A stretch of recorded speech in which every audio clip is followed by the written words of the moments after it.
We gotta do something. We gotta tell somebody. No.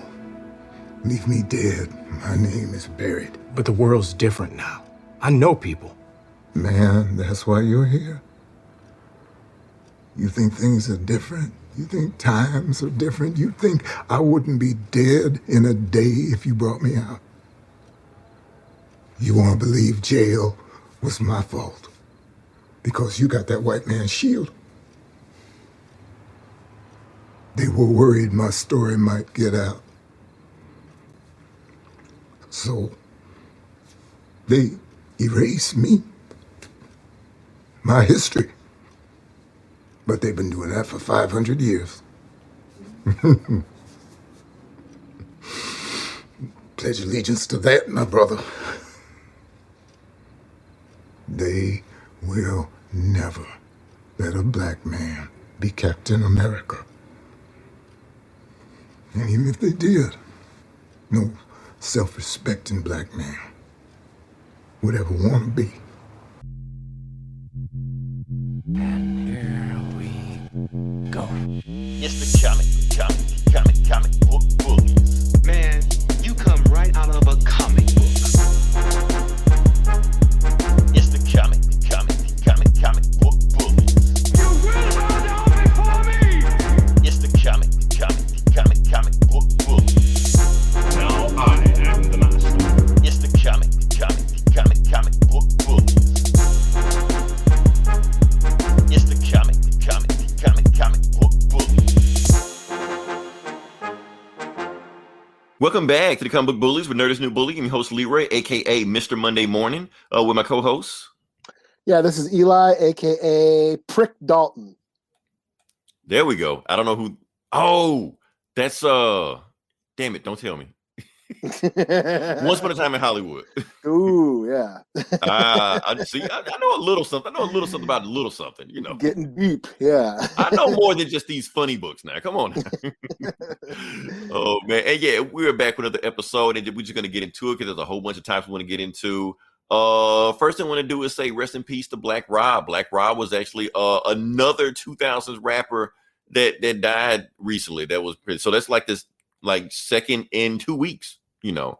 Now I'm not gonna go in this whole thing. Now, Eli, how familiar are you, Black Rock? I know you know DMX because everybody know DMX. He's the best I'm not too. I know he was like wasn't he with Puffy's crew and shit like that? But he was with Bad Boy after like the second wave of Bad Boy. After he died, you know. And I was out. That was a little bit too.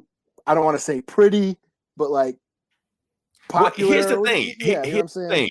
Yes, Bad Boy in the early 2000s was pretty. But Black Rob wasn't part of the pretty people. Okay. He was kind of grimier, a little dirtier, yeah, you know, but he was raw and dirty, but he had like the prettiness. It's like this. He would be doing like hardcore shit with P. Diddy dancing in the background, you know. So it's kind of a mix, you know, you kind of mix it in there. Now the thing is, I'm not gonna go on this whole rant like I did last week and say Black Rob is my favorite rap of all time. He's top 5. It's like Jesus just stepped in the booth every time. No, I'm not going to do that. He was okay. He had a couple hits in the early 2000s. Like I said, part of that Bad Boys crew, I did listen to his music, stuff like that. He had one really, really, really big hit. I don't know if you remember it. Whoa. It's not ringing a bell right now. No. Okay, never mind. Google it. I'm pretty sure a whole bunch of people know about it also, or maybe not, depending on the people listening to this podcast. Now, I like that song. However, I do feel like it was a ripoff of Juvenile's High. You know, just because I remember that. Everybody remembers High. So the thing is, that song was so popular, everybody wanted to rip that song off. So it was like, just make our own version of it. So the East Coast, New York, I hate the shit on New York, but y'all look down on the South rap a lot of times. Y'all like, oh, they're corny, they can't rap, they can't good. Then you turn around and just make the same shit that we just made. I'm just saying. We're not gonna start a switch from Nikes to Reeboks, huh? We're not gonna start a beef on this podcast. Like I'm just putting it out there, you know. But yeah, and it's funny because he was on the same song. The first time a song I heard with DMX was called 24 Hours to Live, you know, and he was on that song also. So that's 2 rappers from that song that died in the last 2 weeks. And the song was about like if you had 24 hours to live, just think, what would you do? Where would you go? What would you do? Who would you screw? Or who would you want to notify? Or would your ass deny that your ass about to die? You know, I love that song. just talking about what they would do in the last verse, and based talking about I would rob a bank, shoot up people, spend time on whatever. Fun song, go listen to it. I think it was on one of those Bad Boy songs, whatever. But anyway, pretty good. Can we move on past that? Yeah, rest in power. I think rest in power to Black Rob. Let's just jump into it. Like I said, everybody else has been talking about the Falcon. Oh, nope, not that. There we go.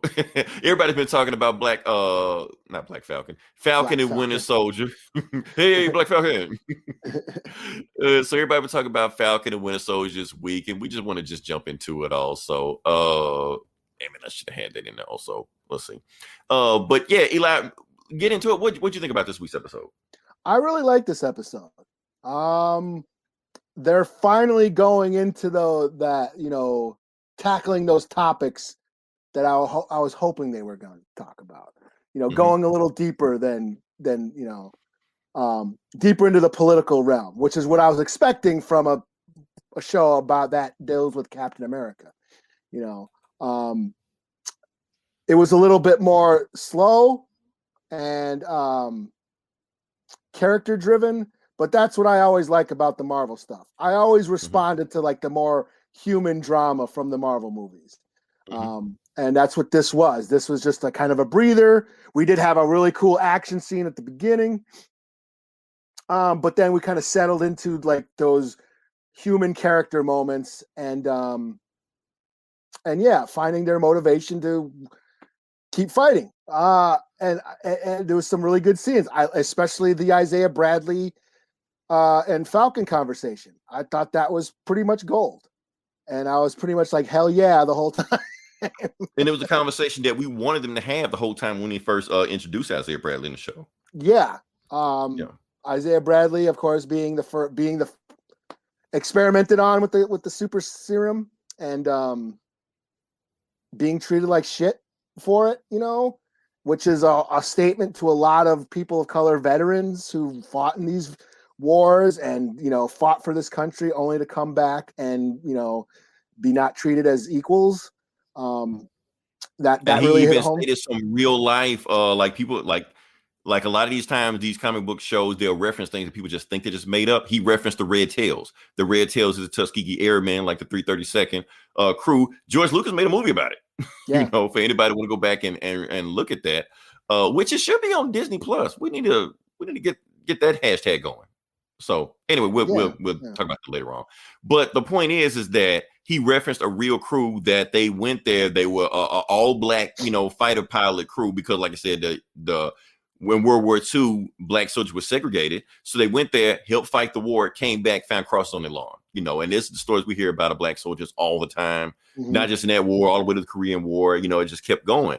So it was just interesting how, even though it's all made up and it's all fictional, everything he said referenced something real that happened. Yeah. It hit home for me because my grandfather, who I'm named after, fought in World War II, and he came back injured. I mean, he got injured, and he, I never knew him, but I heard stories about how he wasn't treated very well when he got back. Especially living in rural Minnesota. At the time, well, shit hasn't changed. I'm in Minnesota right now. Shit's going on. Right. So yeah, it kind of hit for that was very powerful. Especially, the shit he was saying, those stars and stripes don't mean shit to me or whatever.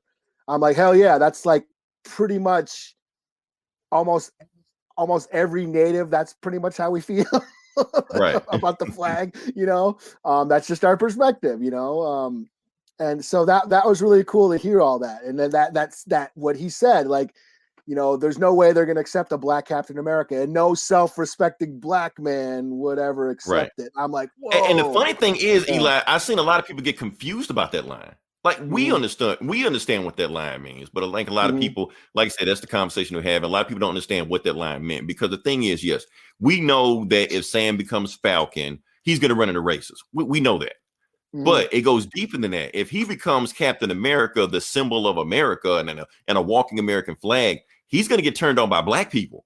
Black Yeah. people will shun him just as much as racists will, because if they see a black man walking around with American flag and embracing all this patriotism that has been oppressing us for a long time, we're going to look at him like a sellout, a coon. I can name a whole bunch of other names that I won't name on this podcast because I don't want to get flagged like that. But that's how we would look at him. It would be like him walking around with a MAGA hat, basically. Yes. He would be just a government puppet. That's how we would treat him. And that's what Isaiah is saying. Like, any black man that would be Captain America, that's what we would think of you. So Sam has to weigh all these things in his and the thing that Bucky said to him in one of those conversations, like, yo, me and Steve, we don't understand. Like, they even admitted that their ignorance to it. You know, they don't understand the person. They didn't see through that lens, right? Yeah, they don't understand the people of color perspective, and that's what I'm saying. I'm finally getting that insight, that political insight, the political statement that I was waiting for the show to go towards, you know. So I finally got that with this episode. And you can see Sam conflicted about it, you know. He you know, and another part that stood out for me is when he's looking at the little kids play with the shield. Well, that's the thing, that brings it all full circle, because what you have here in this show is 3 generations of black men. You know, like I said, you got Isaiah, you got Sam. Isaiah is jaded. The American dream has been a nightmare for him. Sam, and he even says that, I used to be like you. I used to be an idealist like you. Yeah. Before all this happened. So Sam wants to believe, he hoping that Isaiah is wrong, you know, or things can be, because Isaiah is saying, like, the last 500 years, nothing's changed. And in Isaiah's perspective, the next 500 years won't be any different, because why would it be? Sam is thinking, if we don't do anything, it will be the same way. Yeah. But if I put on these stars and stripes, maybe things will change. But see, that's their perspective. When you look at these kids, they don't know anything about that. All they know is that Uncle Sam is Captain America. And in their eyes, it's always been that way. Yeah, and how much it would inspire the younger generation, you know. Let them know what they could be. Right. Yeah, well, yeah. And that's and you know, and of course I'm in the Twin Cities, I'm in Minnesota. A lot of shit going down right now in the, you know, where I'm at, and you know, lockdowns all week and shit. And it reminded me of a very powerful video I saw from last summer's riots and, you know, protests.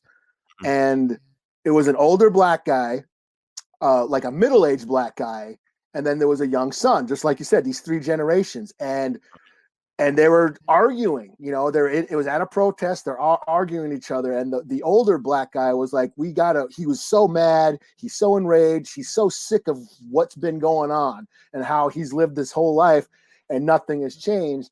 And then, you know, but then you have the middle-aged black guy saying, hey, we gotta do things differently. You know, because he said, and it's giving me fucking shivers, like goosebumps. But he's like, what you've been doing and what I've been doing hasn't been working. And then he pointed to the teenage kid. He's like, he's the one who's got to lead now. And that was so powerful, you know. And that's when Sam saw the kids playing with the shield, it's like, yes, you know, that's what he's like. It made him realize that I'm doing the right thing, right? Even though Isaiah's been saying this, I'm doing the right thing. Even when Bucky saw it, it clicked to Bucky. He was like, these kids are playing it and they don't understand all the racism in the world, stuff like that. All they know is Uncle Sam. He realized Sam is doing the right thing. Steve is doing the right thing with Sam, even though he may have been ignorant of the whole situation. Yeah, he was making the right call with that. Another thing I want to talk about overall, like I said, we're talking about Falcon and Bucky. This picture alone, now this picture is something, because all 3 of these guys in this picture from the comics have been Captain America at one time. And that shield is a symbol. Like I said, the shield is a symbol, and symbols mean different things for different people. Like I said, when I do this is a symbol. Some people get it, some people don't get it, but it's a symbol for some people. Yeah. And the same thing with this. Like, if you look at the picture, Sam, with everything that he knows about their shield and the history behind this shield, he's conflicted with the whole history of it. Like, yes, it stands for America, but does it mean anything for me? Bucky, on the other hand, looks at it completely different. That's legacy. That's family. That's what I know. That's the good old days. That's the best time of America, you know. But John Walker looks at it completely different. For John Walker, that shield means power. Yeah. You know, that means that It's authority, right? If I have this shield, nobody can tell me anything to do. This shield is my birthright because this show has a lot to do about white privilege also. It doesn't just go out there and say it, but it does because John Walker just walks into every room like he owns the room, even though nobody gives a shit about him. You know, and eventually he gets frustrated about that, but he expecting, since I'm Captain America and I have the shield, you should respect me. That's what he's thinking. So very, very powerful stuff, man. And that's why, and people and I made a comment about this also, like, okay, you got 2 Avengers. Why are they having such a hard time with this guy? I mean, if you really think about it, they fought Thanos, man. He's just a roided up like football jock. That's all he is, man. But I get it. I get it. Because it's almost like Lord of the Rings or The Hobbit, you know, he's gone full Smeagol.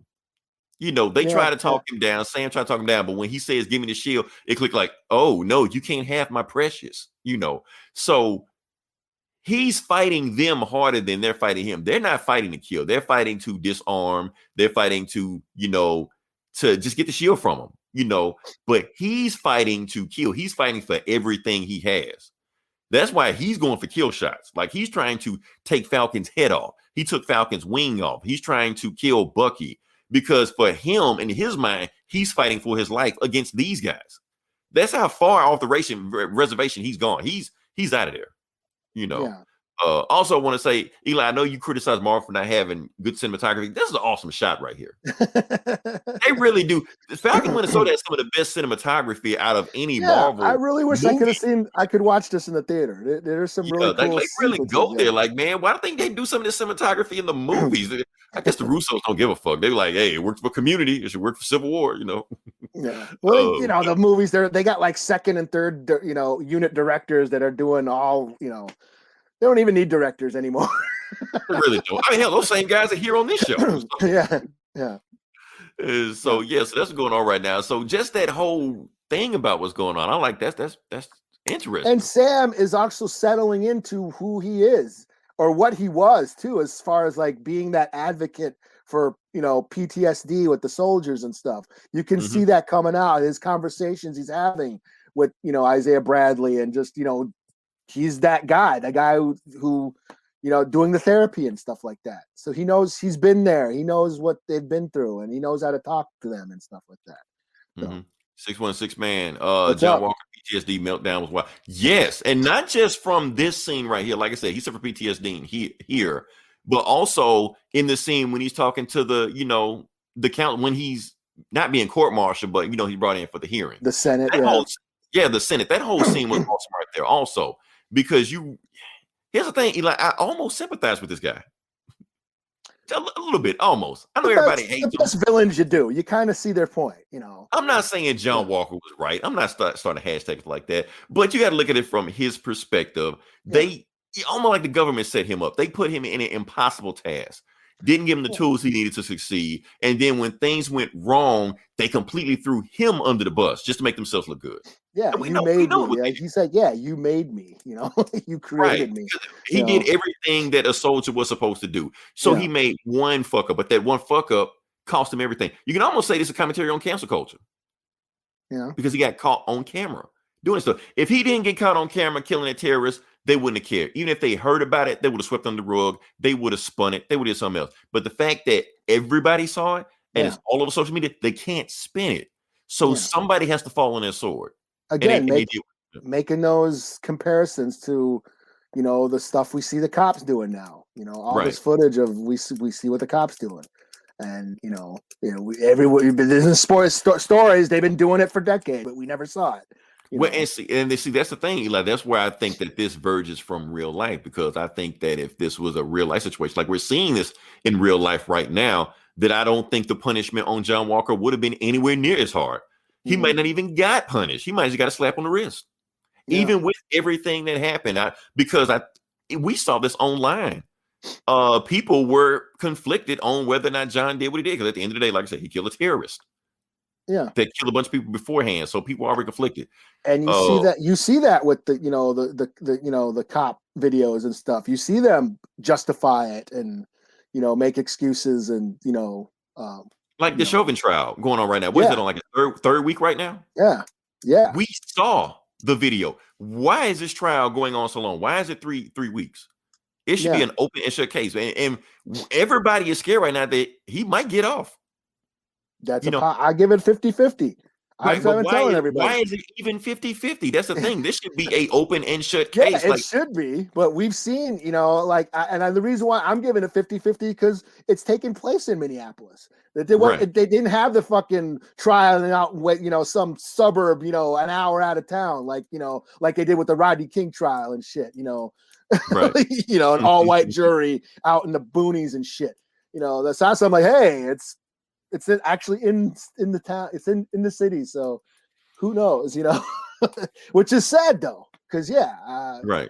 And that's what I think that if it was real life, that's what would happen with John Walker also, instead of them just pretty much just, throwing him under the bus and just laying him to the fire. That's why I think this show kind of differed from real life, but you know what? They have a story to tell. This can't be the whole John Walker trial show for the last 2 episodes. So I get it. They move on past that. But I kind of wish they would have dealt with that conflict, or maybe like the public would have supported him a little bit. But everybody just throw him under the bus.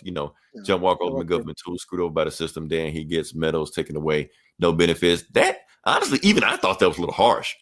I mean, no medals. I mean, no benefits. That's kind of rough, man. Yeah. But moving on past that, like I said, John Walker is, he leaves out of there. They tell him to bring the shield back. And then we run into this lady. Yeah. Now, here's the thing, Eli. They promised us that there was going to be a Marvel cameo in this show. And, everybody ran around Mephisto or what the fuck ever, So this lady is, and let me see if I can get my... Well, first off, this is Elaine from Seinfeld, you know. Julia Louis-Dreyfus, yes, that's Seinfeld. That's her. So now this chick is in the MCU. That's how wild the MCU is nowadays. We got Gary Shandling, now Elaine from. Rest in peace to Gary Shandling. Like I said, he's back. So I guess he's taking her place, taking his place now. So yeah, this is. I don't have it in front of me right now. Correct me if I'm wrong, Eli. Contessa Allegra Valentina. Oh, something like that. Yeah. It doesn't matter. Look, the point is, she is the Contessa. She is a old Marvel. She's an old SHIELD agent, like from the 60s, back in the original Nick Fury Agents of SHIELD days. She was like Nick Fury. She looks like, what's her name? Teal or whatever from the Avengers show from the UK. What's her name? Look, Stan Lee wasn't the most original guy back then. But that would have been Steranko, wasn't he? So you're right. Steranko did do that book. So yeah. But yeah, and like I said, Avengers, James Bond, all this stuff like that. Like Black Widow. Didn't Steranko model Nick Fury after himself? Like, wasn't he like a bodybuilder and shit, and like a pretty guy? Yeah. Now the thing is, Nick Fury and the Contessa had the first love scene in Marvel Comics history. As a matter of fact, it got censored by the censors at the time, the Comics Code Authority and all this shit like that. Because the thing was, Nick Fury was kissing her in one scene, and then the phone started ringing. He took the phone off the hook, and they said that was too suggestive, like what the provocative. Fuck is right? Is this a porno? What the hell are you doing? This shit, because that's all they did. They said that was too much at the time, too sexy. Nick's ex-girlfriend. Yeah. And the funny thing is, Eli is like as big as a character she's been in the SHIELD comics and lore, she was never on Agents of SHIELD, like the ABC show like that. She was, however, on the old David Hasselhoff show. Okay. Yeah, Lisa Rinna, she was on that. So, but as far as like the MCU first appearance, also now that people are going crazy, like, she's had Madam Hydra. She's Madam Hydra. Calm down, Googlers. You're going a little bit too far. Yes, she was Madam Hydra at one time. She was like a quadruple, triple agent. It's been a shit ton of Madam Hydras. She's been one of them. So don't go too far with that. We really don't know where they're going with the Contessa because, like I said, she could be a good guy. She could be a bad guy. She could be chaotic neutral. We don't know. Most people are thinking that they're probably setting her up for the Thunderbolts, especially with Zemo going to the RAF and Thunderbolt Ross still over the RAF and John Walker and all stuff like that. So they might be, it feels like they're getting closer and closer to set up a Thunderbolts show. So, all right. Yeah, that's my thing. I'm trying to see what else did I miss from this show. Even this scene right here. Like I said, we're going back to the symbolism of it, where Sam is washing the blood off the shield. because the blood is on his hands. Okay. Real cinema. Hey, Eli, I heard you like superhero team ups when they fight battle. What do you think about this one? Oh yeah, they need a name for that one. I don't know what to call it. That's like almost what the Dudley Boys is, the 3D That's what I'm saying, like some or whatever. WWE shit. Oh my God, he's broken in half. The Dudley Death Drop or whatever it was called. Right, whatever you call it, them damn Dudleys. Even this scene right here, man. I thought this was also, because it was so much said that was unsaid. Bucky pretty much looking at him, take the fucking shield. And if you don't take it, I'm coming back. And it won't be Bucky coming back. It'll be the Winter Soldier coming back. And so you pick your poison, which one you want to see next. So I love this scene right there. A lot of people didn't like the boat sequence in there. I love the boat sequence, Eli. The whole boat sequence was awesome to me. The boat was a metaphor. Oh, yeah. Because the boat was about legacy, just like this shield. We have to preserve the boat. We have to preserve the legacy, just like with the shield. Those are it's all together. So that's what they were doing. And Bucky was helping him with the boat, just like he was helping him with the shield. It's all. Also, the boat is also kind of a metaphor for like a new beginning. It's like, you're sailing off into a new something. Right.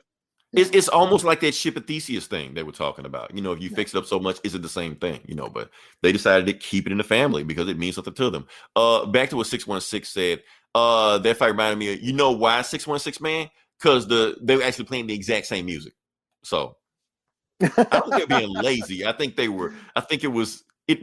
rhymes, whatever the shit George Lucas says, Yeah, the stanzas or whatever. Yeah. Yeah, like it's all connected, whatever, like that.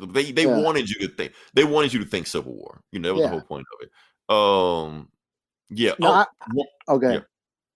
No, well, one more scene about this. But we're talking about John Walker, still on John Walker. Now, what do you think about this scene right here? Because he lied to Big Mama. He lied to Mama Hoskins. Oh yeah, yeah. Now, a lot of people saying he was wrong for the Eli. I'm gonna give a controversial opinion.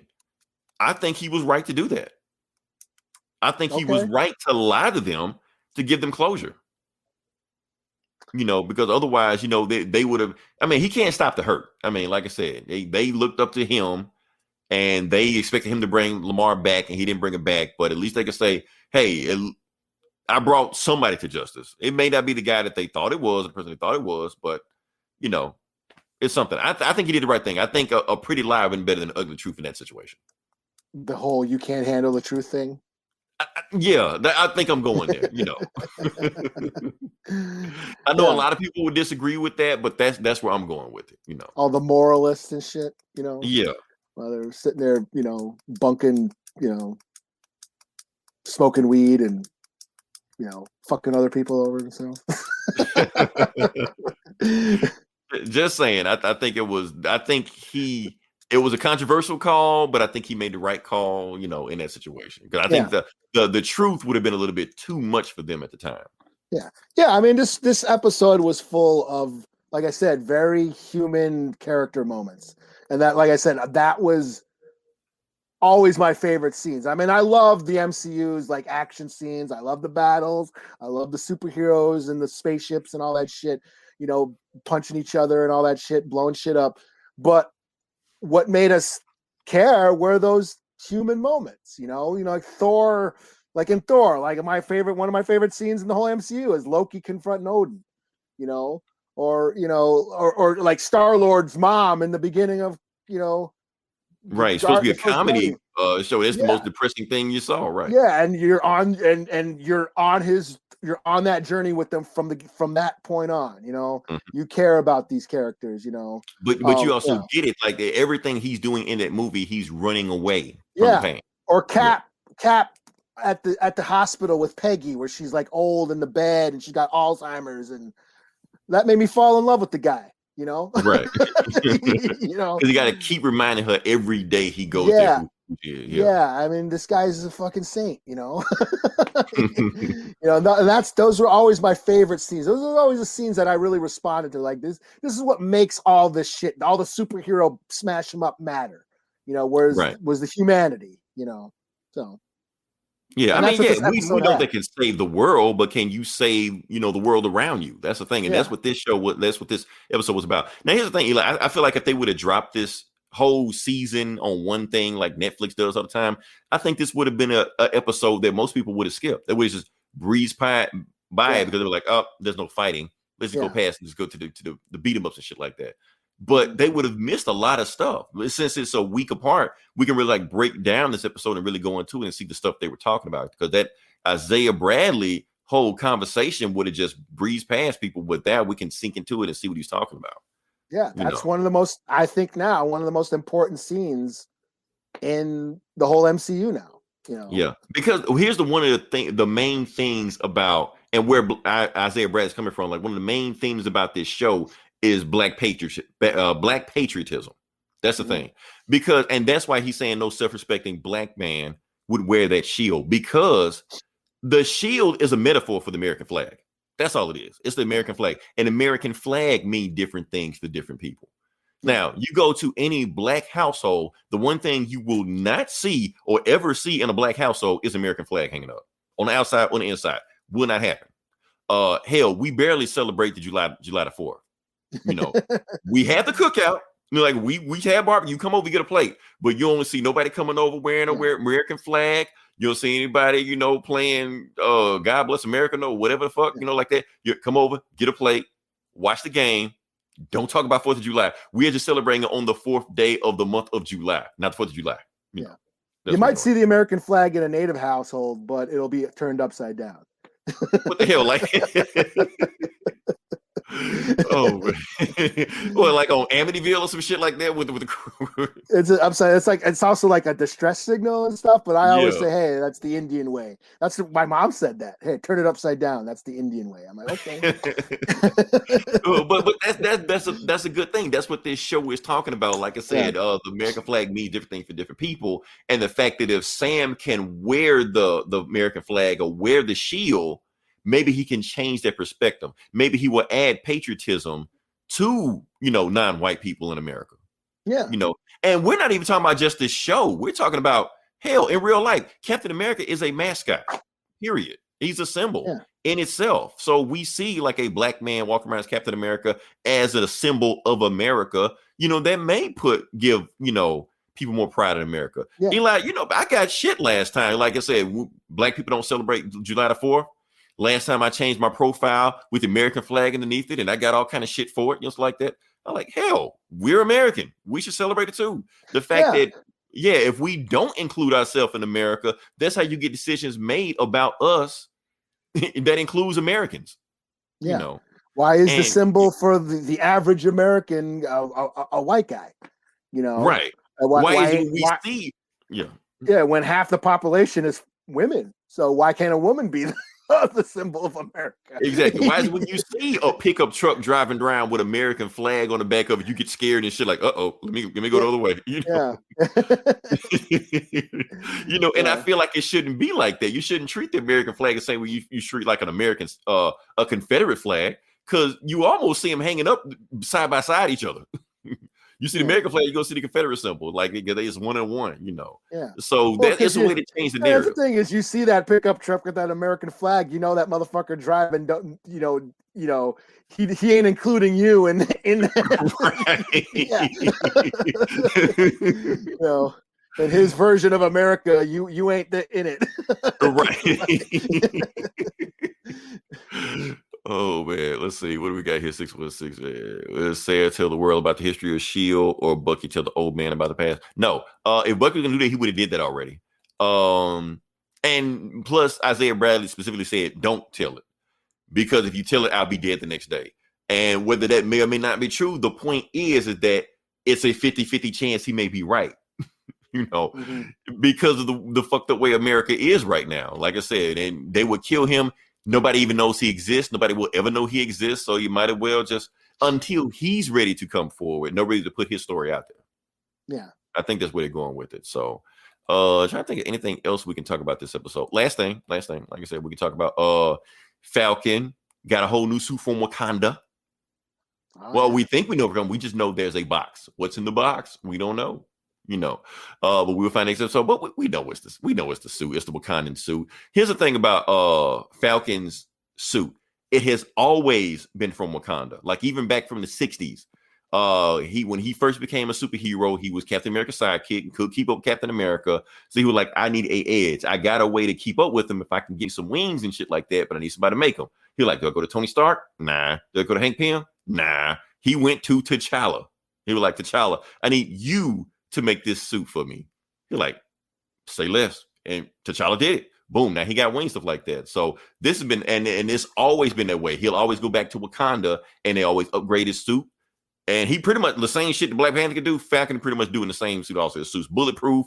He can throw like vibranium shit, whatever. He does all that stuff, So now we got Falcon pretty much just like the comics. So you got Falcon, a Black Captain America with a suit from Africa and a shield from Africa. Eli, that's also symbolism. Well, yeah. Yeah. Yeah, so that's my thing about it. But shoot, anything else you got to add from this show or? No, I mean, like I said, it's been one of my favorite episodes. Like I said, it finally culminated what I wanted to see from this show. So yeah, like I said, and I'm pretty sure they got all the the subtext and metaphors and symbolism out the way. The next episode is going to be punchy punch, fighty fight. People getting thrown through wilderness, super soldiers fight each other because that's what you want. It's a Marvel show. So like WandaVision, you just had witches on witches and visions on vision. Super soldiers on super soldiers going to be in this one. So yeah. Let's see. Eli, you're going to just jump to you. Okay. Yeah. It's your show now. Is it's Eli's show. The Monster Minute or whatever? Yeah, it's the Monster Minute. I'm going to go smoke a cigarette real quick or whatever. Okay, what's first? What do we got? Oh, let's start with this. I may or may not chime in on this one, depends. Okay, so yeah, I'm for those who don't know, I'm a horror guy. I love my horror movies. I love my slasher movies. They are making a Slumber Party Massacre reboot. And I guess it's going to go to SyFy because, movie theaters are shit now and COVID and all that shit. So SyFy is picking it up. I hope they're not going to chintz out on the gore. That's my only thing, because if it's going to, a cable station, it might not go as violent as I want it. But then again, I'm watching Mayans and that shit's cable shows are starting to get out there. There's a lot of stuff going on cable shows I wasn't expecting to happen nowadays. So. Yeah. So yeah, I enjoy especially the first two. The first two Slumber Party Massacres are classics in my book. I don't give a shit. People are saying, oh, it could be woke and it's going to be feminist, but that's the thing. The original Slumber Party Massacre was written and directed by women. And if you go back, there's been so many think pieces written on that movie and this came out in the early 80s, the heyday of slashers, when critics were slamming these movies, calling it trash, violent, bloody, gory, but nonsense. They were exploitation movies. Come on, Eli. We know they were exploitation movies, but that's what made them sell. Yeah, but the critics and parents groups and church groups are coming out against these movies, calling them. Yeah, hope there's no CGI gore. Yes, CGI they won't gore have money for that. So yeah. But they came out against these movies, slamming them. There was violence towards women. It was just exploitative. Sex and violence, and that's it. But if you watch Slumber Party Massacre, there's a lot of symbolism in it. And and feminists call that like a very feminist slasher movie. It is, the guy had a drill. He was the driller killer. That the drill was a metaphor for something phallic. It was a phallic symbol, right? Yep. Yeah, phallic symbol. And the final girl chops it off at the end. There's a lot of symbolism in that movie. So if people are, people say, oh, this is going to be all woke and PC and shit. The original, which came out in the 80s, was woke. So yeah, I'm excited. I'd like to check it out. I hope it's good. So yeah, I'm up for it. SyFy. So we'll see. I don't even know if I have SyFy. Dog Soldiers premiered on SyFy, and that's like one of my favorite werewolf movies of all time. So you never know. Never know. Okay. I'm trying to think what else we got on here. Yeah, I don't know why you. I just threw this on there just to. I mean, don't you hate Scream? I kind of do. Yeah, I like the first one. I'll give the first one its props because it is. I'll give it its props. I enjoyed the first Scream the first time I saw it, not the 1,000 other times that my girlfriend made me watch it. after. I mean, I feel like this would be a movie you would hate, like the whole franchise, because the thing is, the movie basically makes fun of slasher movies, then turn around and just does the same slasher movie tropes. That's what I liked about it. It was very meta for its time. If you were a horror fan, a slasher fan from the 80s, I enjoyed the first Scream movie a lot. I enjoyed it. I thought it was funny and it poked fun. It was like a parody of slasher movies, and I enjoyed it. Because it turned around, but it just did the same tropes it was making fun of. It didn't like do anything different or reinvent it. Yeah, I mean, it was fun the first time seeing it, but I didn't think it was that good because it ended up, to me, that's my thing. I thought Scream ruined horror for the 90s. After Scream, all these horror movies. I Know What You Did Last Summer. And it turned into, it was all. Gave us Jennifer Love Hewitt, though, man. Come on. Yeah, and then, but like if you look at those horror movie posters of the 90s horror movies, it was all the pretty hot teenagers on the poster. You know, versus if you go look at the horror posters of the 80s, it's all bloody and you see the mask of the killer and stuff. That's the thing. Right. Scream highlighted the victims, whereas the OG slasher movies, they highlighted the killers. You know, that is true, right? Because everybody knows the main, like you already know the main girl in the Scream movies isn't going to die. She's just going to keep popping up. Sydney, whatever her name is. Yeah, Sydney. Sydney. Now, here's the thing, Eli. I love all of those movies. All of them, even the fourth one. The fourth one might be my favorite one. I don't know if I've seen the fourth one. The fourth one was awesome, man. I just loved it. Man, she had I can't tell you. Even though you're a slasher fan, I know you can guess who the killer is, but I can't tell you that. The fourth one was awesome to me. I saw it because I thought I was gonna hate it. I was like, because I love the first three. I was like, once you get to a fourth movie in any franchise, it was get shit. And I watched it, I was like, but they kept referencing, because like I said, the movie's so meta, it kept referencing, don't do this shit, don't do this shit, the movie's gonna suck. And the way it kept doing it, I was like, oh, I see what you're doing, movie. Now, that third movie, Eli, is a movie that people need to revisit. One day, people need to have a conversation about that third movie, but I don't think we're ready for it yet. Oh, so look at you all into Scream and shit. Scream is my movie, man. Why am I talking about this? Right. I didn't mean to step on your moment. Oh, you like this shit. But no, they're making a new Scream. Okay, yeah. I never watched that series. I didn't see that either, but yeah. Yeah. But no, they're making a new Scream and they have multiple scripts and edits. People are saying it's probably because they're trying to throw the fans off. Right, they're doing what Marvel does. You know, we probably the people, the actors probably won't even know who the real killer is at the end of the movie. So. Yeah, and this is the first movie that doesn't have Wes Craven involved, because Wes Craven passed away. Right, he passed away, so he can't be in this one. Yeah. You know, so yeah, I don't know. I don't know. But here's the reason I want to talk about the third movie. You remember the third movie, right? Not really. Okay, so the third movie was about, like I said, this was before the Me Too movement. The whole movie was about Hollywood, and I'll even reveal who the slasher killer was. The killer was the Did the third one have Annie from Community in it? No. It had a chick that looked like Annie from the Community in it. I thought she was in one of these. Maybe I did see the fourth one. That movie came way before she was a thing. I thought she was in one of them. No, she was in the fourth one. She was in the fourth one. Well, then I did see the fourth one. I did see it then. Okay, you did see the fourth one. You sort of kind of remember in the back of your head. But the third one was the killer was the bastard son of a director that had a casting couch. I do remember that. Yes, I do. Yeah, and the whole movie, like they kept dropping in like the casting couch, and how the directors just like chew up women and spit them out, stuff like that. And the movie was made by the Weinstein Company. They were saying all this stuff back then, and nobody paid attention to it. Yeah, so they really concentrated on the soap opera element of the of the slasher. One of these days, Eli, one of these days, I'm going to write an article or make a video essay, and I'm going to make Scream 3 a thing. I'm going to do it. I'm not going to do it today, but I'm just saying.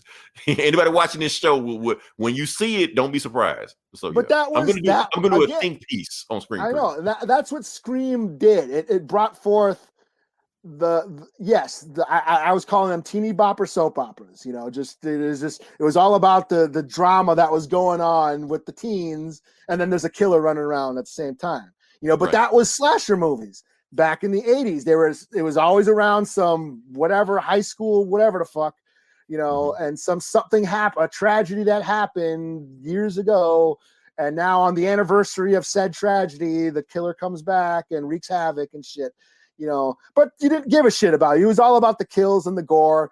But Scream highlighted that drama. Highlighted that.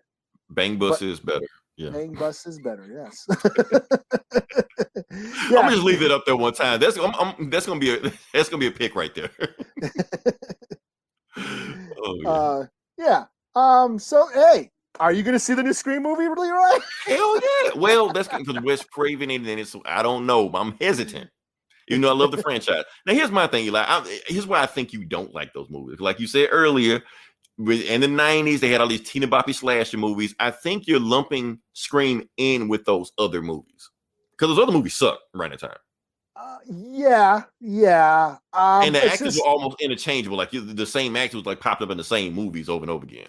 Like Joey Lawrence was in one of them. You know, that's the thing. Here's my thing about Scream. Like for most slasher movies, the reason why you watch them is because you want to see these idiots die. The people you can't stand die. And a lot of people in Scream that I couldn't stand that didn't die, like Dewey and the journalist. It kept coming. It became a running joke after a while. Yeah, I was like, why the fuck is this guy still alive? It's the 4th movie. I guess he's still gonna be in the new one, so he still hasn't died. Like what and he gets stabbed in every movie. Like all these annoying motherfuckers don't die and shit, you know.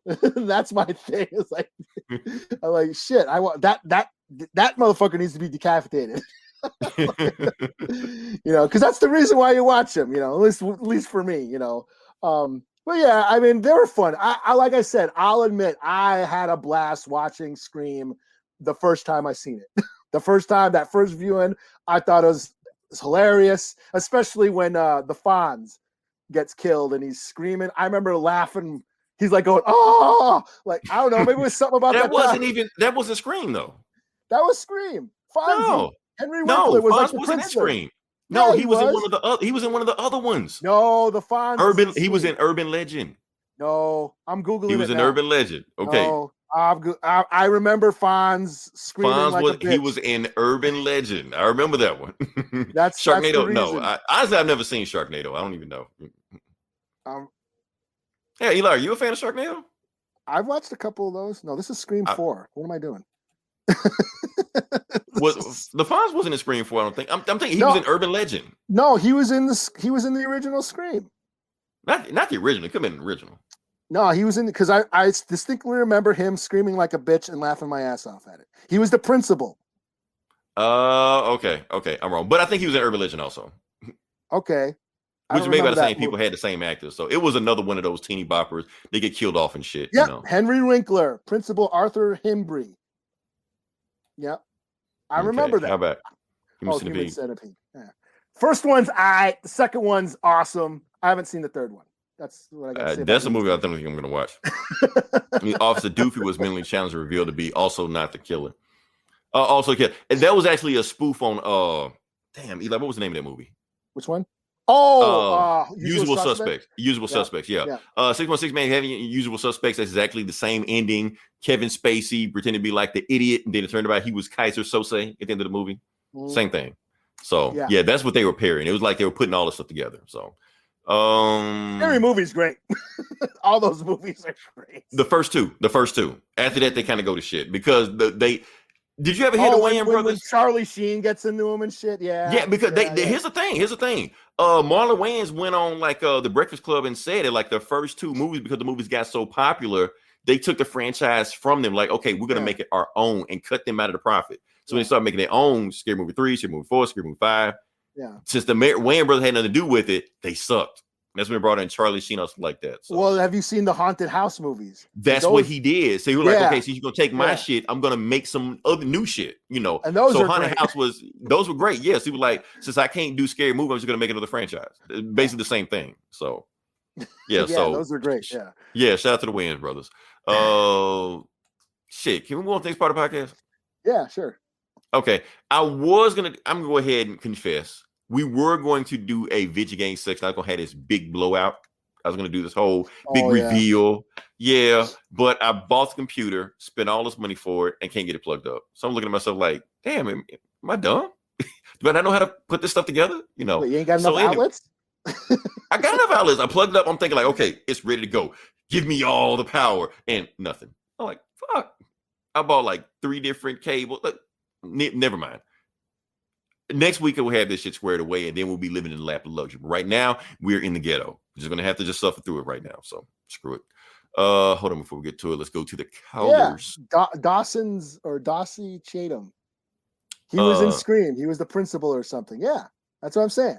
And he was screaming when he gets killed. He's like, oh. You know who I'm getting him confused with? Okay, yes, the Fonz was in Scream. Freddy Krueger, well, the actor played Robert Englund was an Urban Legend. He was. That's what it was. Yes. He was an Urban Legend. I don't remember Urban Legend very well, but I remember, Freddy Krueger. Joey Lawrence in it. You know, whoa, that guy. So yeah. I don't remember that, but you remember Blossom. Oh, that's right. You didn't watch. No, I don't remember Joey Blossom or whatever his name is from the Urban Legend. You know, I worked at Video Update back then, and I remember looking at all the horror movies section, and it was just nothing but like pretty teenagers on every box on the wall of horror and shit. I'm like, damn, this is like all these horror movies look like teeny bopper magazines. Now, to be fair, teen movies in general, which is popular, horror, romance, comedy. She's all that. That's like one of my favorite movies of all time. I don't care. I watch that shit over and over again. So I've never seen that. Are you serious? It is a classic. Okay, next Geek Grit Criterion. Oh shit! Fuck that. We are doing Usher's "She's All That." Oh man. Fuck it. Then my Geek Tyrion's gonna be Belly then. I'll be like Clockwork Orange, just like. Oh. Do you think Gomer? You think those boys have seen Belly? The boys.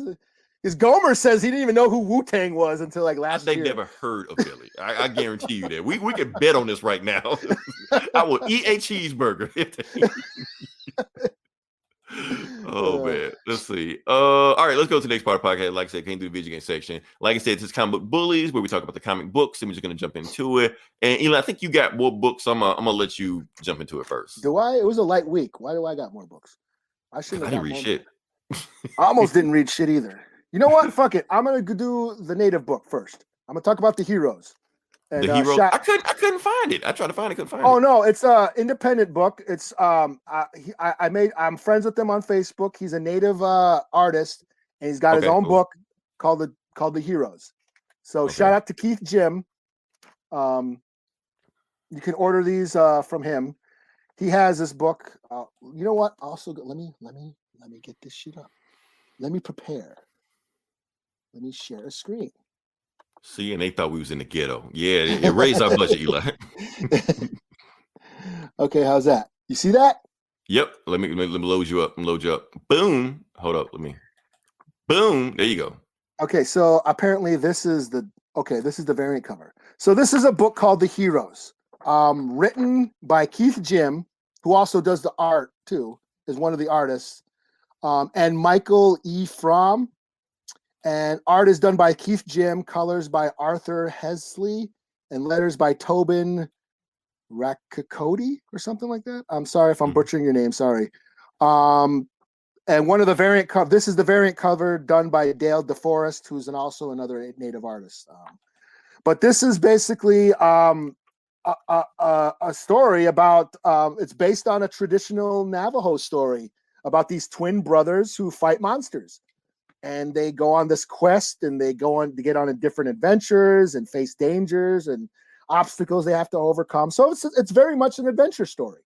And I guess from what I understand, that this story has been passed down through generations, because it's in comic book form now. From a lot of indigenous culture and language it's an oral history. They get passed down through word of mouth. Throughout the generations, elders would tell these stories and pass them down, the knowledge and, just through speaking. But now this is the story is preserved in comic book form. And I think that's awesome. So essentially this comic book is cultural preservation, passing down the Navajo or Dene, history and stories in comic books. I think that's dope. And like I said, it's a very colorful book. The art is really cool, and let me see if I can get this other stuff up. Oh, you see that? Oh, yeah. There's one of the other The covers. heroes. Okay. Yeah.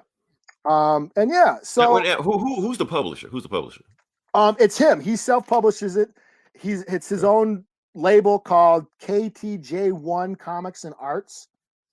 So he puts this book out himself, and I ordered from him. He gave me this in the first 3 issues, and a bunch of stickers and shit like that. So it was a pretty cool swag bag. Is it cool if I tag him in Yeah, I think Okay. I told him I was going to review it. So Okay. he seemed stoked about it. But yeah, I'll tag him in the notes afterwards.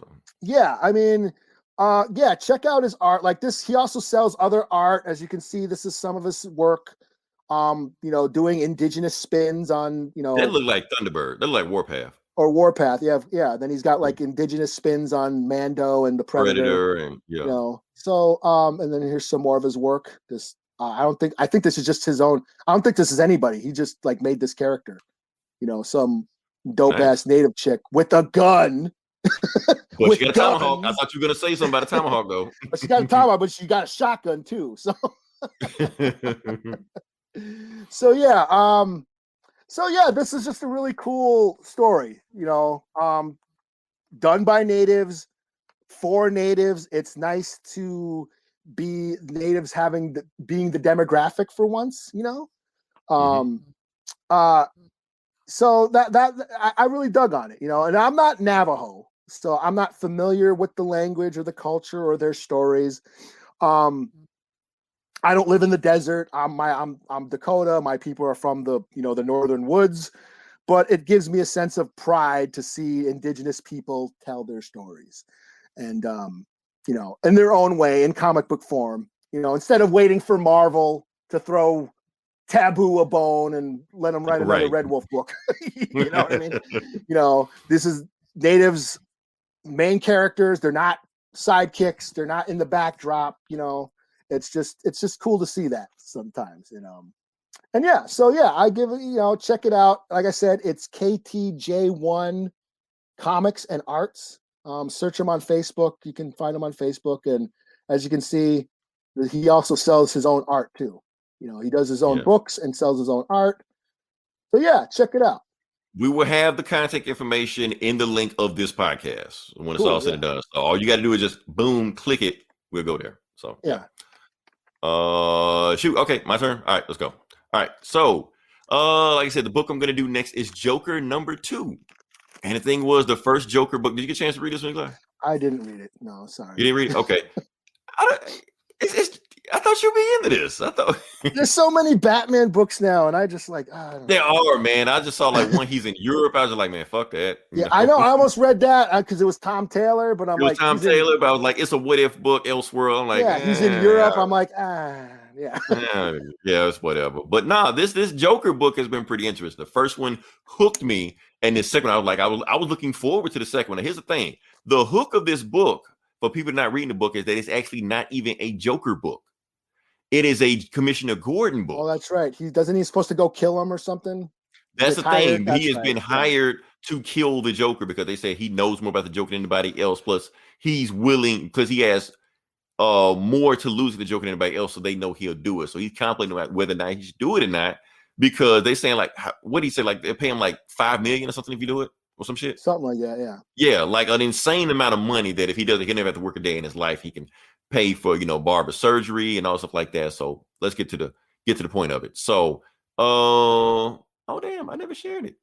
I'm fucking up.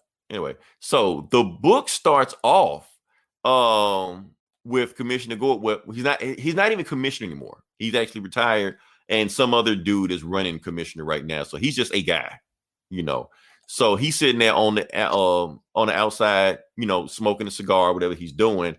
And all of a sudden, boom, Batman shows up. He's like, took your ass long enough, because he has a flashlight in his apartment window shining. He was like, Batman, it took you that long to see that? He was like, man, you used to have like a big ass sign over there. I could see it. I have a hard time seeing that.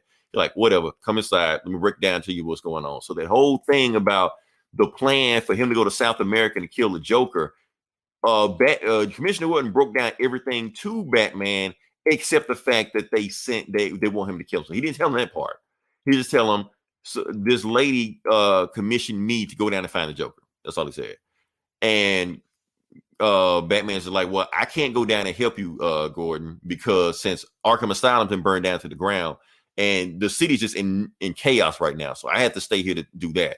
But at least I know somebody I trust is going down there that knows how dangerous Joker is going down there to handle this. But you didn't come down here to ask me permission. Why did you really ask me here? And Gordon says, well, the reason I asked you to come down here is because I need a favor from you. He was like, okay, what's the favor? He's like, well, first thing, this chick named Cressida, whatever her name is, I need you to find information on her. Because I've looked for her, I can't find anything on her. He was like, done. He's like, well, I'm not done. I got more information. I need access to the back computer. He's like, what? Yeah, I need access to the back computer. He was like, okay, I'll do it. But the really sensitive information, I can't let you get a hold of that, because basically Gordon don't want to go through Gotham City's police files to know what they're doing because he don't want them to know anything they're doing. He's like, hold up, I'm not done. I need a third thing from you, Batman. He's like, okay, Gordon, you're running out now. He was like, look, the third thing I need from you, I need your phone number. You're like, what? Yeah, I need your phone number because if I'm going to be down in South America fighting drug lords looking for the Joker, I can't shine a back signal in South America and you'll see it from Gotham. So I need your phone number just in case some shit go down, I can call you. Batman's just like, all right, but if we do this, I have some rules myself. First off, you're going to have a chaperone. Oracle, you been listening to the whole thing this whole time? And she's like, yeah, I've listened to the whole thing, and I just wanted to say, Commissioner Gordon, that this is a dumbass idea.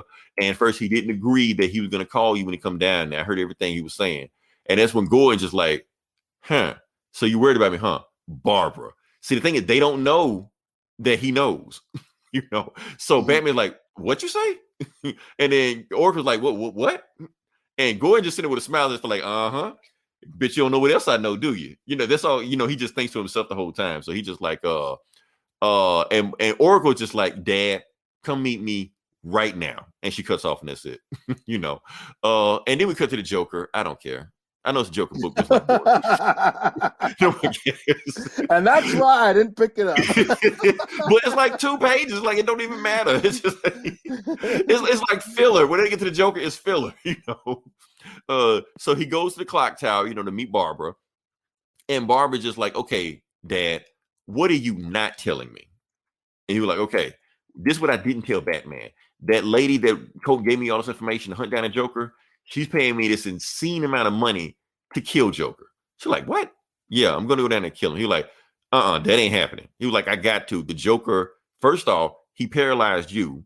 He had a hand in killing my other son, James Jr., and he's giving me nightmares every time I see him. So something's got to be done. He's like, I'm not going to let you kill him. Matter of fact, if you even think about it, I'm not going to help you out at all. He's like, I tell you what, if I get down there and I find a Joker, and if I can't find a good reason for me to kill him, to convince you for me to kill him, I'll call Batman. He can come down there and get him. You're like, okay, that's it. But I have rules myself, Dad. I'm going to give you a phone. I'm trying to see where you get to it. Yeah, I'm going to give you a phone.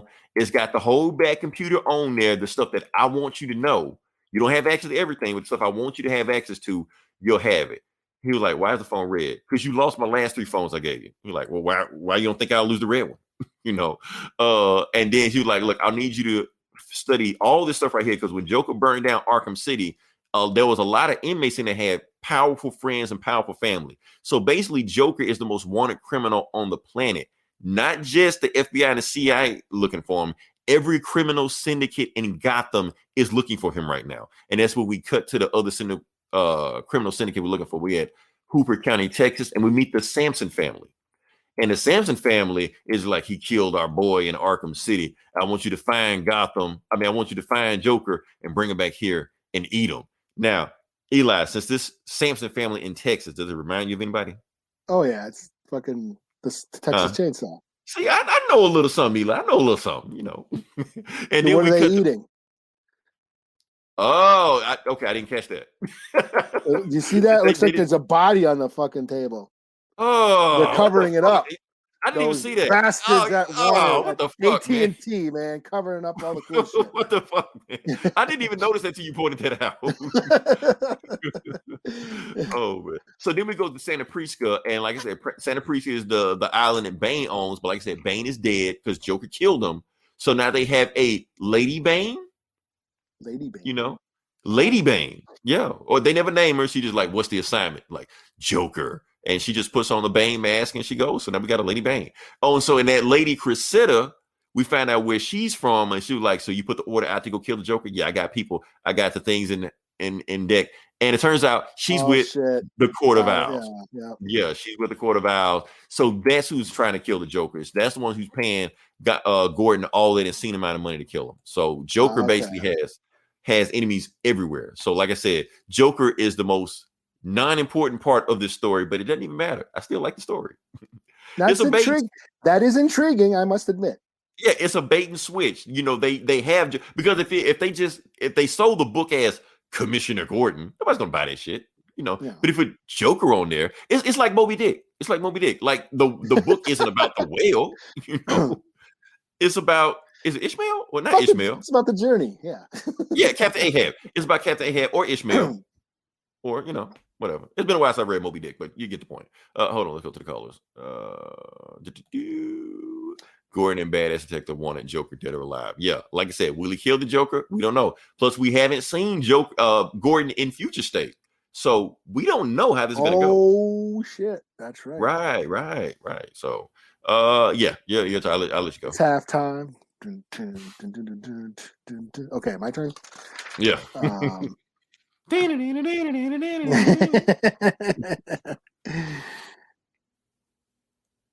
Should I do Star Wars Bounty Hunters, I guess?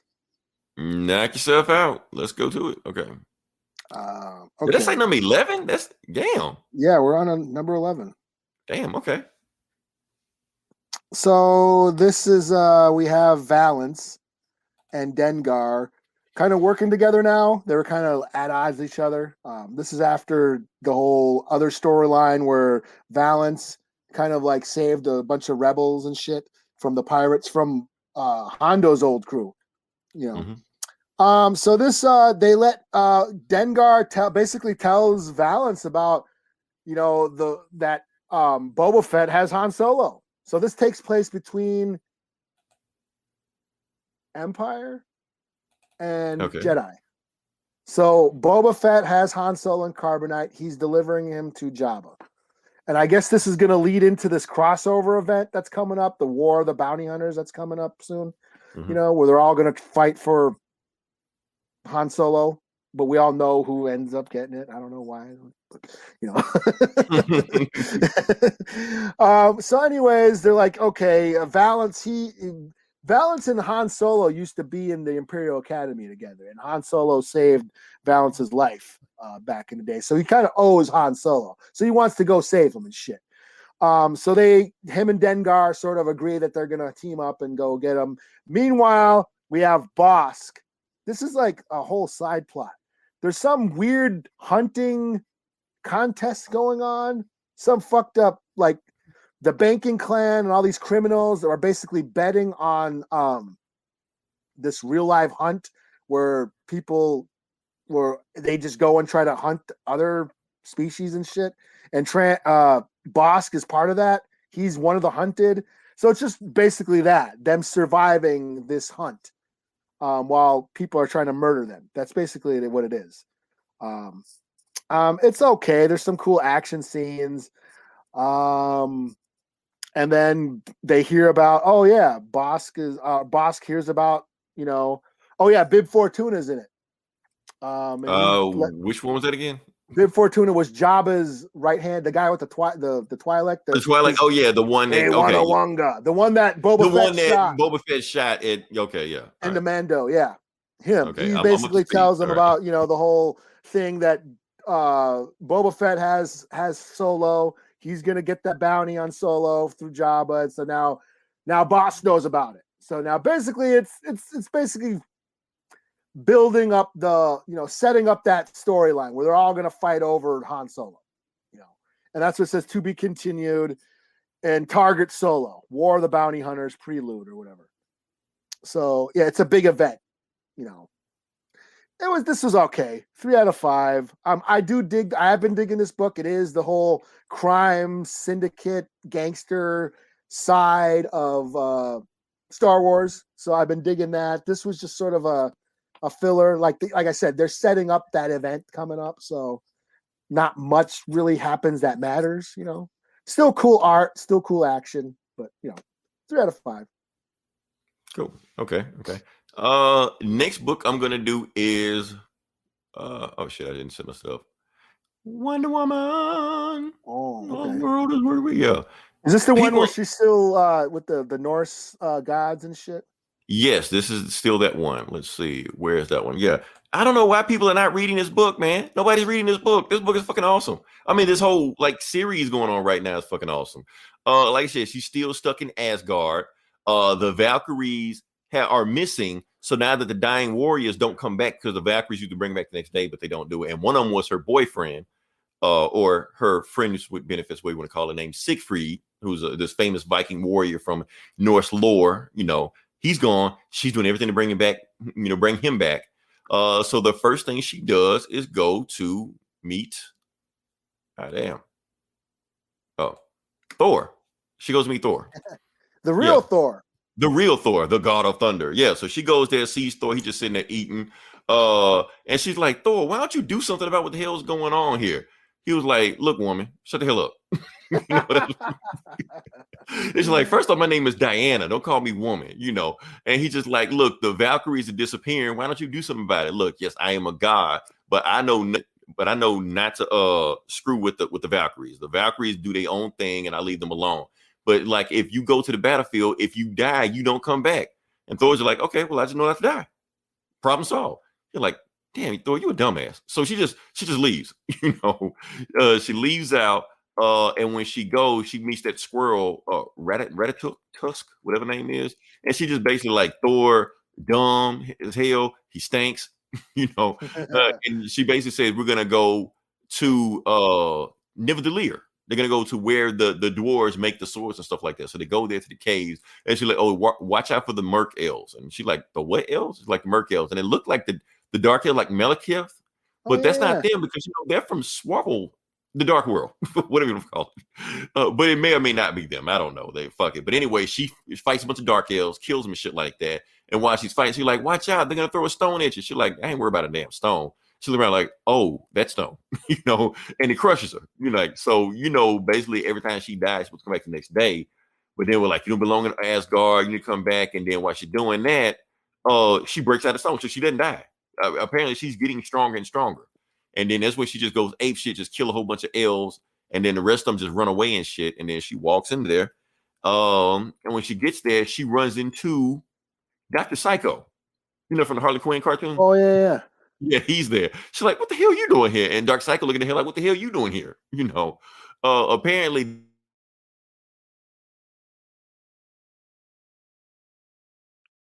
Hello?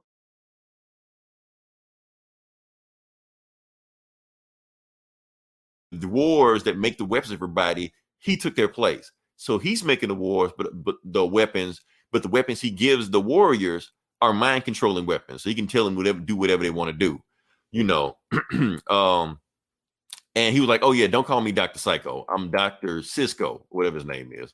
And he was like, matter of fact, and then she interrogates him, and he tells her everything he wants to know, but he doesn't know what happened to the Valkyries. All he knows is that there's this serpent that's down at the very bottom of this place, at the bottom of the world tree, Yggdrasil. And if you go there, maybe you can find out what's going on. So Wonder Woman goes there. Oh, and he keeps calling her Wonder Woman. She's like, who the hell is Wonder Woman? I don't know who the hell Wonder Woman is. She has amnesia. She knows her name is Diana. So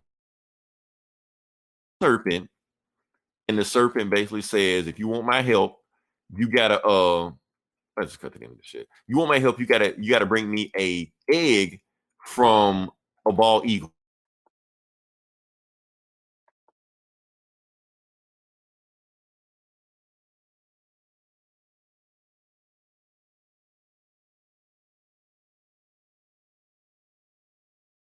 Squirrel is telling it, you can fly. Like, no, I was just joking. I can't fly. Like, yeah, you can. But while they're going there, they see this old man right there, and this old man has an eye patch and hanging upside down. And he has 2 ravens flying over him, if you see right there. So obviously we know what he said. He was like, well, my name, you can call me Odin, you can call me Woden, you can call me Wednesday. They call me all kind of stuff. I'm just here hanging out, you know. And then she was like, oh, have you met my son? You're like, yeah, your son's a dumbass. You're like, yeah, he is. You know, but then Odin says something like, oh yeah, I came up here to find out about everything, and now I just figured out I know everything, so I can leave. And he cuts himself loose and just falls. He's like, good luck with the Valkyries. You know, they just met. It was like no reason for Odin to be there, but he was just there. So now the battle is starting up again, and she knows time is running out. There's her boyfriend that she wants to get back, even though she's married, in real time. And they find the bald eagle, but the bald eagle's like big as a fucking house, but it doesn't attack. The eagle says, here, take the egg because your friend told me you were coming. Like, who's my friend? Like, don't know. So he instead of climbing back down, we can just slide down. I know a secret passageway down there slide. So they go slide down, and the squirrel, Radicus, whatever like that, he's like, here's the plan. You go into the egg, and when the serpent eats you, the egg will protect you, and you can grab the key, get out, and then you go find the Valkyrie, because otherwise he's going to trick you and not get into it. So she goes to the egg. The squirrel gives the serpent the egg, eats the egg. He's like, I changed my mind. I'm not giving you the key to the Valkyries. And that's the end. Another bullshit story I don't care about at the end of it, but whatever. Anyway, still liking it. It's missing something because there's no Siegfried. Siegfried added that thing to it, but didn't give it to it. So I still like the story. I still like it. I'm gonna stick with it because, like I said, I feel like Thor is gonna do something later on. I know he's just like a jackass right now, but I feel like he's gonna do something at the very end. So yeah, cool. That's what I got. What you got? I'll do this Home #1. Okay, I found that one. So okay, so this is another indie book from Image, and it's basically about the immigration, the kids in cages on the border. Oh wow, okay. This mother and her son, it shows them like their journey from Guatemala to the US border. They get put into those detainment camps. They get separated. They take the kid away. And then it turns out the kid has some sort of superpowers with fire, and blows up the room and shit and escapes. And it says to be continued. So that superhero motif, but told from the making a statement on the immigration issue going on right now, the U.S. policies on immigration. This is all that political statement going on under here. So pretty cool. I enjoyed it. I'll give it a 4 out of 5. It's a very superhero tale that's dealing with very relevant issues right now. So 4 out of 5. Home #1. Check it out. Cool. 616 man, Wonder Man versus Thor would be cool. Wonder Man is in Marvel and got his ass beat by Thor, so I'm pretty sure you meant Wonder Woman. That would be cool, and I want to. Maybe they're building up to that. Wonder Woman versus Thor, that may be a thing. Very topical, yeah. So, all right. So, last book I got is hope I got this right. Wolverine #11. Like I said, it was a slow week, so I decided to read Wolverine because why not? Is he still fighting vampires and shit? Yes. Did you know that was a thing? I didn't know that was a thing. Remember they released that one book like months ago where one was about him going against the Mega Red, and then there was another story where he was fighting vampires. It was like two different. I forgot. Yeah, I remember. We reviewed that book. I forgot about it, to be honest with you. I'm pretty sure that was in a Wolverine book, but I forgot about it. But yeah, he's still fighting vampires. I'm like, I didn't know this was a thing. And he's like a vampire slayer. Like, that's all he does now. Like fuck it. Anyway, let's go to it. He's in outside Minneapolis. So, shit. So the reason there's cows outside Minneapolis. Right. But see, the thing is, Eli, you don't have to worry about vampires getting you because Wolverine has already killed them. So all right, sweet. You're welcome. That's in Minneapolis. I'm in St. Paul. Oh yeah, so fuck them. I don't go to Minneapolis if I really have to. You can't find a fucking parking space for shit. Oh yeah, yeah. So this guy goes to his farm, like he said, goes out there. He sees all these bodies down there. Apparently, they kill him. There's vampire colonies popping up all over, like in rural areas of United States, because nobody goes there, so they can just kill people, cows, whatever. Nobody knows. except for one person. Snick, you hear it. And he's like, come on, bub, So Wolverine finds out a nest of vampires and just goes Wolverine on them, just lays waste to him. One of them starts flying. He takes one of the pitchforks from the farm and just stabs him, and he falls down. And then because they're vampires, he takes a lantern, sets it on fire, burns the whole farm down, and walks out. That's how the book starts. So Wolverine Vampire Slayer, like, there you go, Omega Red right there. There go Omega Red right here. Now, see the thing. Why is Wolverine so focused on this vampire story? Because the vampires are trying to take Wolverine's blood, repurpose it. If they use it right, they all become Daywalkers. So it's a Blade story with Wolverine. Basically. Okay. Yeah. And they're using Omega Red as a mole to spy on them inside Krakoa. But the thing is, Beast already knows that he's a mole. So Omega Red is about to go to Dracula right now. Yes, Dracula's in the story. And he's about to, give him all the intel that he knows so far. He finds the kids are sneaking up on him. He's like, get the fuck away from me, kids. They run away. They're scared. And he goes after them. And apparently, is that Howard the Duck in there? Did I see a Howard the Duck? He's not allowed there. The X-Men are racist. I could have seen a duck. No, he's probably a duck, but not Howard the Duck. Just a duck mutant, duck boy. So the thing is, Beast is tracking him the whole time. Beast is tracking Omega Red. Omega Red has teleported into an airplane that's flying over the Ukraine. He jumps out of the airplane, lands in Chernobyl, which is where the vampire nation is located. The reason he's doing all this jumping and hopping, stuff like that, because he's thinking if he does this, Beast can't track him.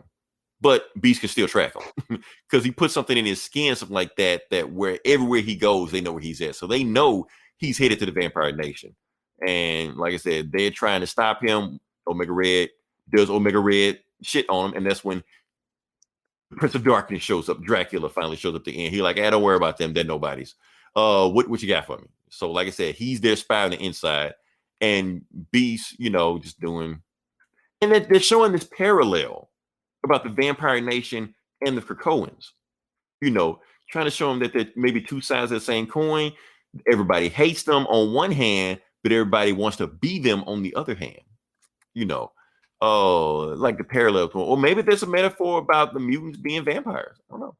So, perhaps. And basically he's telling them, well, they might be on to me. How do I get the X-Men to trust me? He was like, tell me you give them Russia. Because Russia is one of the only countries that won't agree to barter with the X-Men. The other country, Wakanda, they don't fuck with the X-Men. So yeah, this whole passage right here, I'll just read it real quick. Basically, the thing is like Beast is telling Wolverine, look, since we know where the Vampire Nation is in Chernobyl, I'm going to send a virus with you, Wolverine, where you're going to corrupt their crops and kill their crops like that. We're like, nah, I ain't doing that. But Wolverine, we can stop right there. Nah, that's not what I do. My plan is to go in there and stab everybody. Like, what? Yeah, just stab them. It's been working for me this long. I want to keep doing it. So he, and plus I'm gonna go meet this chick. So he goes to France, and that story that we read, that vampire hunter he met named Louise. He shows up again. He's going to meet her. Like, I need you to help me kill some vampires. So Louise goes there, decides to team up with them. They go fight some vampires, and she tells him a story about the reason I haven't answered your calls. Because we got attacked a few weeks ago by some other vampires, and only a few of us made it out. We basically got ambushed by, what's the dude name? Father Cole, the head priest or whatever like that. So they got ambushed, but only some few of us made it out. So a lady trips and cuts herself, and Louise turns to a vampire and almost beats her. And Wolverine like, whoa, what the fuck?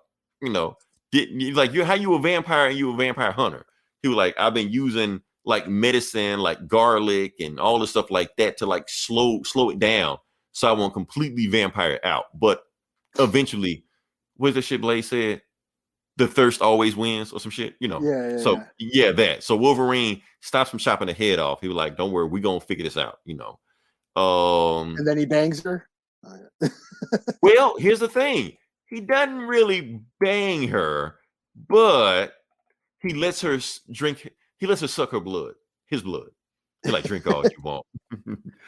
Take all you want, baby. You can have some. Because he knows it's not going to affect him anyway. But while he's doing that, one of the other vampire slayers see Wolverine feeding one of the vampire hunters that's a vampire. So that's gonna be probably wrong. So yeah, that's all. Like I said, it's a vampire. So I didn't know they were going that deep with the vampire shit with Wolverine. I thought it was gonna be like an in and out thing, but no, they're in it. They're all in it. So yeah. Where's Blade, man? What the fuck is this? Not a Blade book? Well, he was fighting fucking symbiotes in King of Black. That should be some shit Wolverine should be doing. Fuck is this opposite day shit?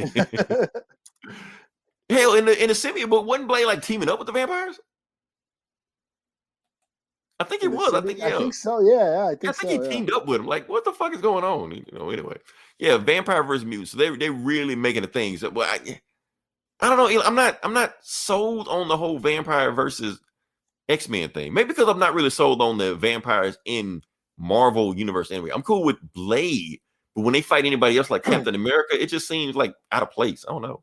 That's my thing. So you don't want your fucking peanut butter and your chocolate. Yeah, keep the shit separate, man.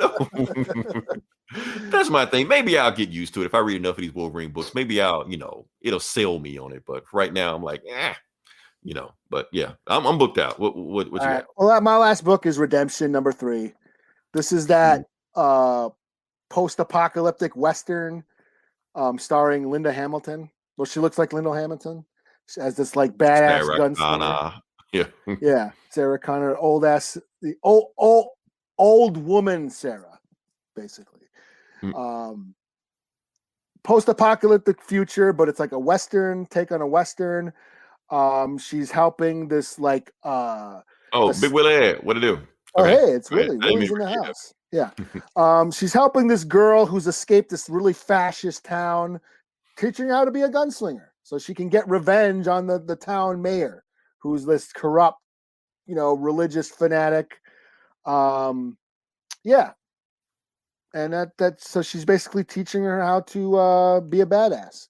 And there's really cool action scenes in this one where she does the girl kills for the first time. So it's basically the gunslinger teaching the naive girl how to be a badass. So I'm digging this book. I give it a 4 out of 5. Mike Deodato. I was gonna say this Deodato, right? Yeah, I can just tell from the art, from the cover. Yeah. Dope ass art, and it's from this AWA label. They're just doing all these indie books, indie comic stories that basically trying to turn into movies. I'm sure they're gonna want to. Because that's the thing nowadays. And they want Sarah Connor, Linda Hamilton to play in this movie.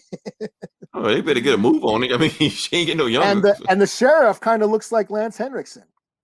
So, or the sheriff, the mayor of the fascist mayor.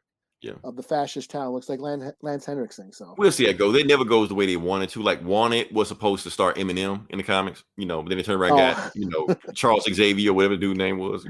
Yeah, McAvoy. Yeah. Yeah, McAvoy. Yeah, that guy.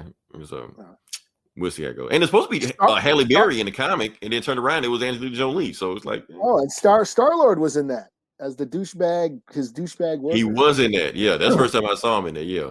Yeah.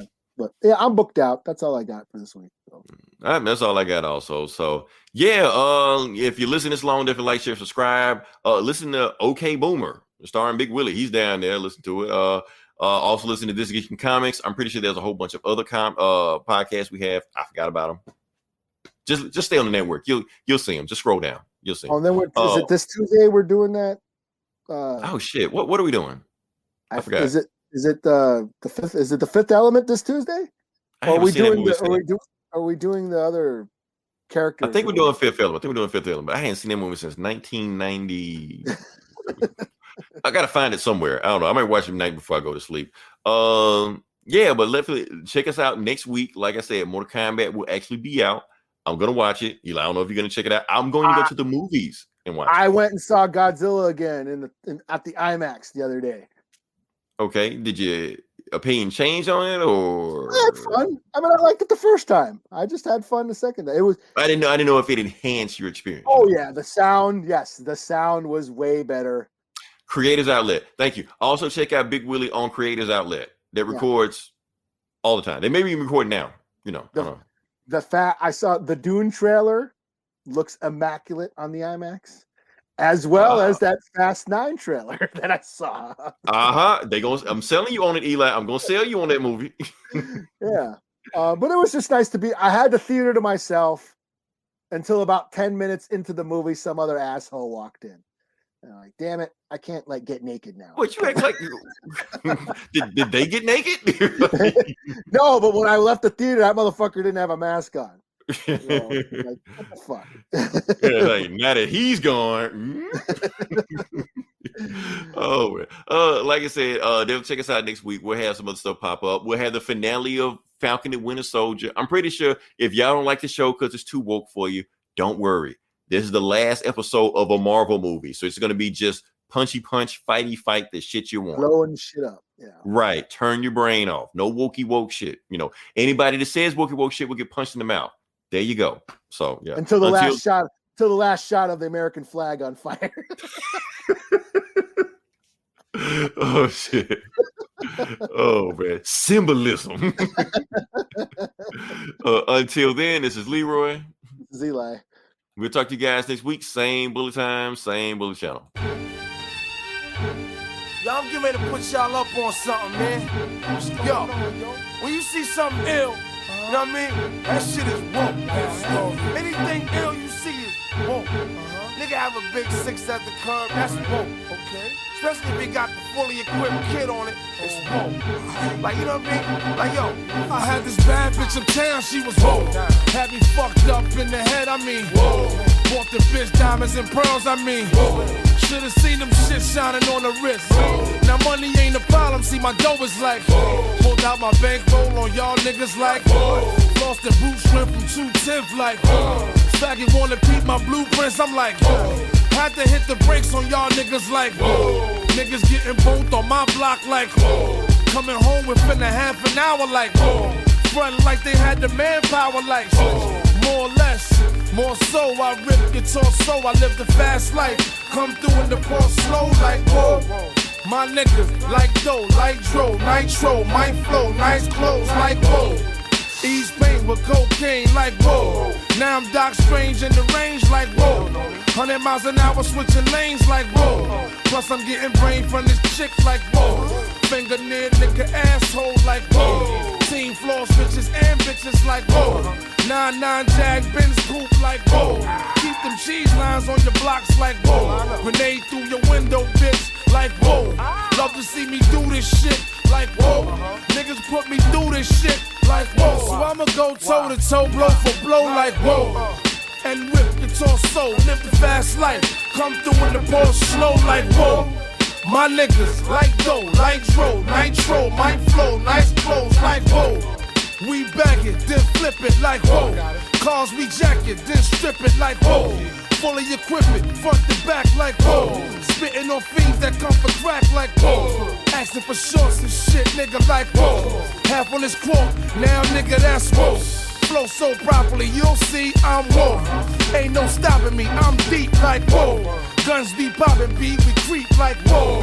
Hear my name in these streets, it's like, whoa. Must I pound the concrete like, whoa. Fill his bitch ass, head to feet like, whoa. Your man ain't, whoa. The judge ain't, whoa. COs ain't, whoa. POs ain't, whoa. Play yourself, I get the G.I. Joe. DIC, K-Riders ain't, whoa. I rip your torso, live the fast life. Come through in the ball slow like, whoa. My niggas like dough, like dro, nitro, my flow, nice clothes like, whoa. Niggas getting money in VA is, whoa. Honey's looking right in ATL is, whoa. Niggas flipping hoes in Chi-Town is, whoa. Bitches taking paper in LA is, whoa. Niggas stacking dough in DC is, whoa. PR and DR hold me down like, whoa. Ballers in Detroit hold me down like, whoa. Niggas in New Orleans getting money is, whoa. Boston and Jersey motherfuckers is, whoa. Florida niggas and Philly niggas is, whoa. Tampa and Texas, Cleveland is, whoa. Memphis and Little Rock, my niggas is, whoa. Panama niggas, they hold me down like, whoa. My New York peoples, they hold me down like, whoa. Bad boy nigga, word is born, we whoa. Alumni bitches, word is born, we whoa. And CSC, motherfuckers is whoa. My nigga fuck out, word is born, he whoa. That's just how the story goes. shit is